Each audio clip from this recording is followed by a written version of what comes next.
Welcome to episode 94 of Cameron Sports Podcast. It's your host here, Cameron Lindsay, back with a brand new episode. Today's episode, I'm going to be making my 2025 NBA Conference Finals predictions. In the Eastern Conference Finals, we got the Indiana Pacers taking on the New York Knicks. In the Western Conference Finals, we got the Minnesota Timberwolves taking on the Oklahoma City Thunder. So let's get right into it. I want to start off by saying, I have said on a few episodes, I'm the type of journalist, I could admit when I'm wrong. I really can. I don't have any pride. Just because I'm wrong doesn't mean I don't think I'm a good journalist or I don't know what I'm talking about. It's sports. It happens. Especially at a professional level like this, it's going to happen. You're not going to get everything right.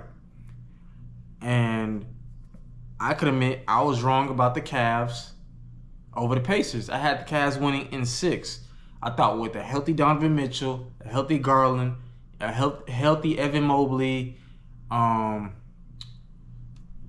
DeAndre Hunter, Jared Allen, they will outlast Tyrese Halliburton, Pascal Siakam, Andrew Nembhard, Nesmith, Miles Turner. But yeah, the Cavs had a few injuries, but that's part of the game, so you can't make no excuses too much. But Indiana came to play. They really did. They beat the Cavs in five games in the second round to advance to the Eastern Conference Finals for the second year in a row. That's very impressive. Indiana has always, for most of my life, have had a good solid franchise. Especially back to the Paul George days, watching Paul George and David West and George Hill go up against LeBron and Miami Heat, pushing them to 6-7 games in the Eastern Conference Finals. They have always had a good roster, and they got a great head coach in Rick Carlisle, former coach of the Mavericks. He also been a coach of the Indiana Pacers before in the past, but he's been back the last couple of years. But one thing I do want to address is I don't understand how players in the league find Tyrese Halliburton overrated. This man is not overrated. He leads the playoffs in assists with 9.3 assists per game, which is number one in the playoffs. All the teams that made the playoffs, all the players, he leads the NBA playoffs in assists. Matter of fact, I think he has the same amount of assists he had in regular season, which was like 9.2. In the regular season, he had 9.2 assists. So just a point shy of what he averaged, a point higher than he averaged in the regular season. So I don't see how Tyrese. His score may have been a little bit down. That's okay, but Tyrese is legit, and I just don't see how they think he's overrated. And I agree with him. Overrate that. Keep proving him wrong. He's been proven him wrong over and over again. It's the reason why I picked Indiana over the Bucks. And due to Dame being injured, not being 100%, the Pacers just having a better roster than the Bucks. Like I said, you got, at this point in Dame's career, Tyrese is better. You got, like I said, Pascal Siakam, Andrew Nembhard, Nesmith, Miles Turner. I just think all around they were better, even with Giannis, who's second in the league in scoring. But yeah, I was wrong about the Cavs over the Pacers. And like I said, I take responsibility for that. Now, another pick I was wrong was about the defending NBA champions, the former defending NBA champions, Boston Celtics, over the Knicks in 5. I had the Celtics beating the Knicks in 5, mainly due to the fact that the Celtics did sweep the Knicks in the regular season 4-0. Every game Boston played New York during the regular season, they beat them. It wasn't even really close. I think maybe one game was kind of close, but all of them just about were all blowouts. And yes, the Knicks were a top 3 seed, but they just couldn't beat Boston or Cleveland. So that's why people like Kendrick Perkins or Stephen A. Smith picked Boston over the Knicks in the playoffs. And I know Jalen Brunson after the game walked up to Stephen A. and said, "You picked the wrong team." Now, Stephen A. Smith is a New York Knicks fan. For those of you who don't know, or if you watch First Take, he's a New York Knicks fan. Obviously, he was cheering for the Knicks, but he's a journalist also. He's not going to be biased. And just like how if it's my team, I'm not gonna be biased either. But yeah, I mean, like I said, this is not something that you can be like, oh, Cam, you don't know what you're talking about. Like I said, Boston beat New York all 4 times in the regular season. It just they got to the playoffs, they figured it out. They were the better team. They played the better basketball when it mattered most.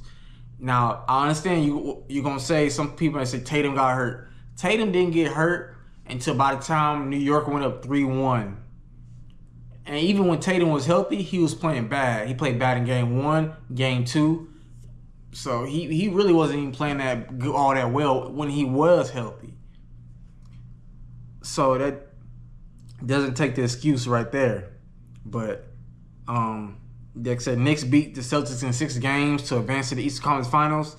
This is the Knicks' first time in the Eastern Conference Finals since 2000. They lost 4-2 to the Indiana Pacers. So this is going to be even make it more interesting between these two teams, these long rivals, back when Reggie Miller and Patrick Ewing. This bring that rivalry back.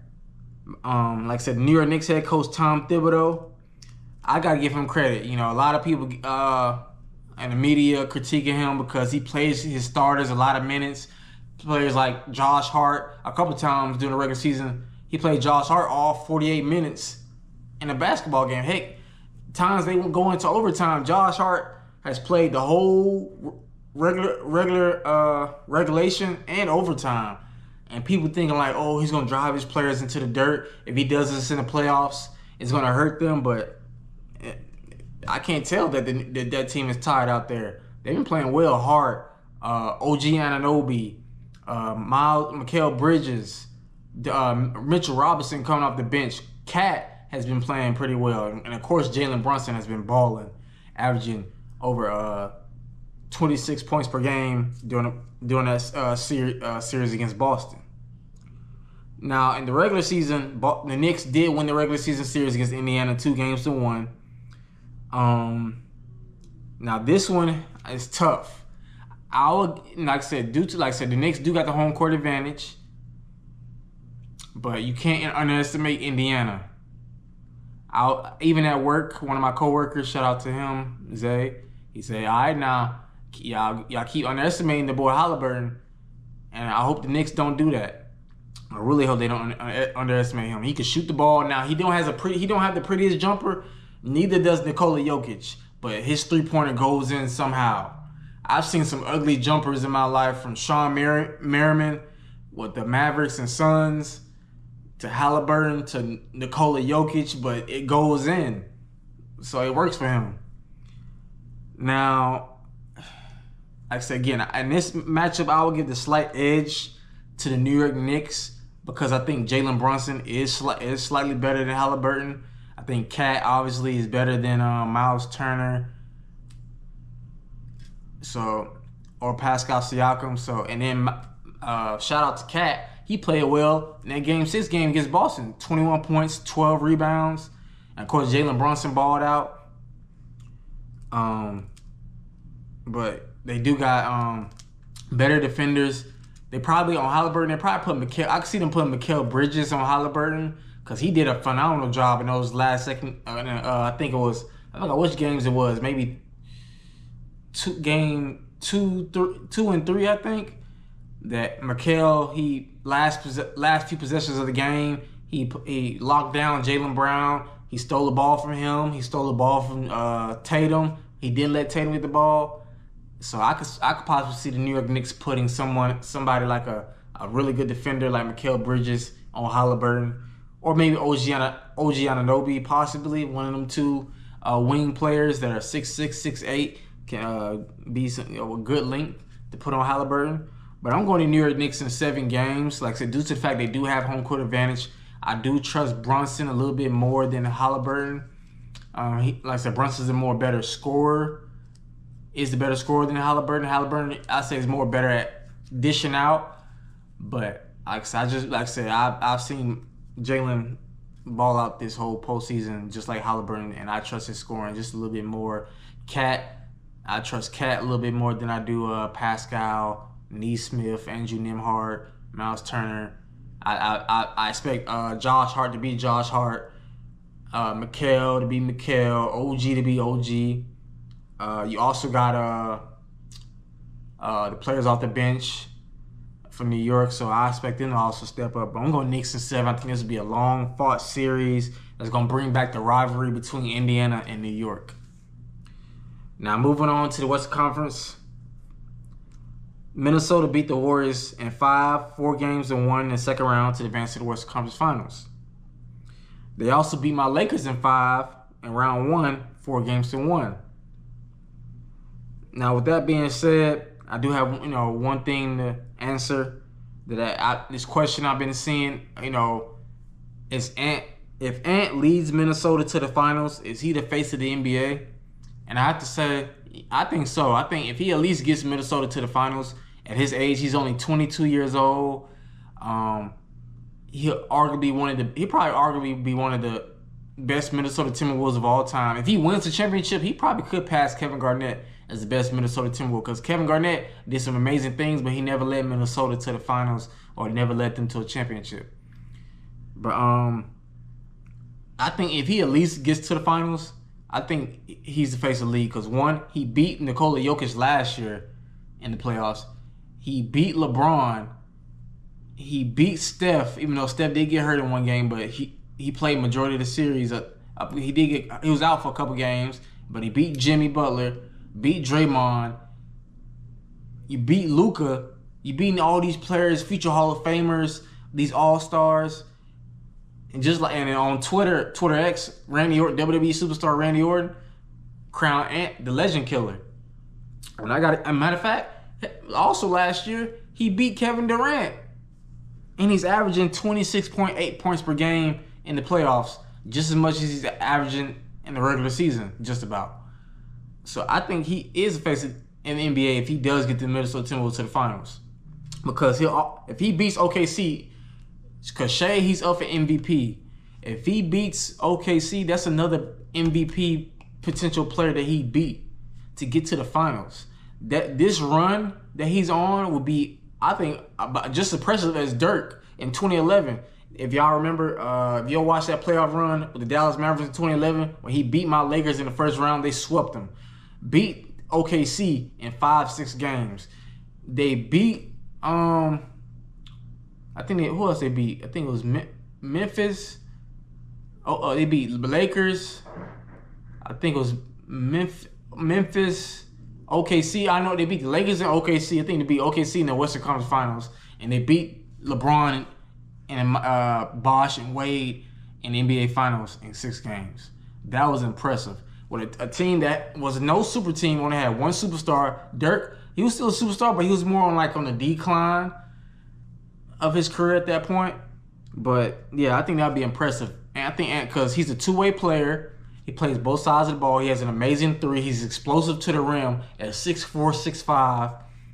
I see why people compare him to D Wade or Jordan, because like I said, he played both sides of the ball. But he's a way better 3-point shooter than Michael Jordan and D Wade. So, but yeah, I think so. I think he is. I think you have to consider him the face of the NBA if he at least leads Minnesota to the Western Conference Finals. But also, we got to give a shout out to Minnesota's head coach Chris Finch for doing an excellent job leading the Minnesota Timberwolves now to the Western Conference Finals. Now on to the number 1 seed, Oklahoma City Thunder. OKC swept Memphis 4-0 in round 1. They beat Denver in 7 games, 4-3. Shout out to head coach Mark Dajan Nelit. Sorry if I pronounced his name wrong. But this Oklahoma City team is very legit. In my opinion, if I had a vote, I hope one day I'm working for ESPN, I have a vote. Because stuff like this, in my opinion, I think Shea deserves it. 2 years in a row, you lead Oklahoma City to the number 1 record in the West. Don't get me wrong, Nikola Jokic, he's the best player in the league. But I think Shea should have won it last year. He had the better stats. He did it again. He leads the NBA in scoring again. He gets the number 1 seed again. Don't get me wrong, the winning should not be the main factor, but it's one of the biggest factors. He had the better record than Jokic, the better stats than Jokic. I know Jokic averaged about a 30-point triple-double. That's impressive. But he could always win another MVP. Shea worked hard for this. I think Shea deserves it. Point blank, period. But I got to give the OKC, like, you got Chet. You got Chet Holmgren. You got Shea, Gilgeous-Alexander, Jalen Williams, Isaiah Hartenstein, Alex Caruso, the other Jalen Williams. They got a phenomenal roster. They got picks. They've been doing well, drafting players. And, I've been going back and forth with my pick because Ant has been on fire. He's been balling. OKC have been having a phenomenal year. And I think, some of my coworkers at work ask me, Cam, who you think is the favorite? And I tell them I think OKC should be the favorite. And I'm going back and forth with this. But I just believe that OKC has a little bit more firepower, especially with Shea. And with the home court advantage, I just trust OKC slightly more than I do Minnesota. I think it's going to be a phenomenal series. I'm going Thunder in 7. I think we're going to have 2 Game 7s in both Eastern and Western Conference Finals. I think that'd be amazing if we do at least 6 games. But I'm going to say 7. I'll say Thunder in 7. Then it's going to be a phenomenal series between 2 young superstars, between Shea Gilgeous-Alexander and Anthony Edwards. But I got the Thunder advancing to the NBA Finals to play the New York Knicks. But yeah, those are my predictions for the Eastern and Western Conference Finals. Let me know what y'all think under the comments. Make sure to like, comment, subscribe, follow me on all social medias, Facebook, Twitter, X, Instagram. Yeah, Facebook, Twitter, X, Instagram. I'm on all those at Cameron Sports Podcast. I'll have it in the video, in the description. But I definitely look forward to it. The Western Conference Finals start Tuesday, which is today's Monday as I'm recording this video, and tomorrow will be Tuesday, and then the Eastern Conference Finals will be Wednesday, starting Game 1. I hope all y'all tune in. I appreciate each one of y'all tuning in for every episode that you can, every episode that you watch, no matter when it is. These episodes be up, so it doesn't matter to me when y'all watch them, but because I always appreciate it. So make sure to tune in for another episode of Cameron Sports Podcast. This has been your host, Cameron Lindsay, signing out. Y'all take care.